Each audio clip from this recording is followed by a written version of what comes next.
Со пароли в раце, има да не нема. И ние сме лекари и бараме еднаквост. Кофинансираните специјализанти на протест пред Министерството за здравство бараат трансформација на нивниот работен однос од определено на неопределено време, со што и тие би биле опфатени со најавените зголемувања на платите. А револтирани се и бидејќи никој не им гарантира работа после специјализацијата.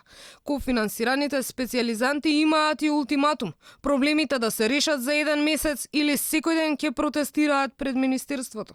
Работиме под определени услови кои што не важат за ниедни други вработени во држава. Значи, нашите договори се на определено време до завршување на специјализација и после преминување на неопределено време. Во меѓувреме земаме просечна плата на ниво на држава, што е 24.000 и кое што во однос на останатите плати на медицинските лица е многу пониска. Во меѓувреме сами кофинансираме специјализација, што е исто така зависно од степенот на кофинансирање, кај некои достигнува дури до 80% самостојно плаќање. Ние би дале рок максимум во еден месец, сето тоа да се заврши. Освен кофинансираните специјализанти, незадоволство има и кај медицинските сестри. Револтот е најголем поради досега нереализираните владини ветувања за дополнително зголемување од 3% на платите, кои требаше да го добијат во јуни.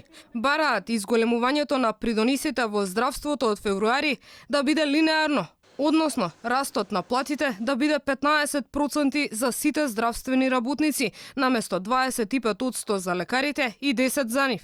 На минато неделната средба со синдикатот им било речено оти станува збор за политичка одлука. Па сестрите требало да имаат на ум од изголемувањето на платите за 10% било највисокото кое за нив можело да се договори.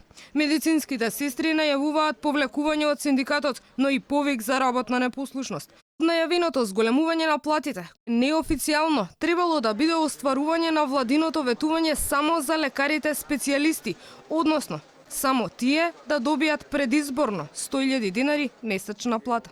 Но медицинските сестри од клинички доста гласно се спротивставиле на ваквата најава, пошто паднал поинаков договор. Со зголемувањето пак воопшто не се опфатени техничкиот персонал и административците во здравството.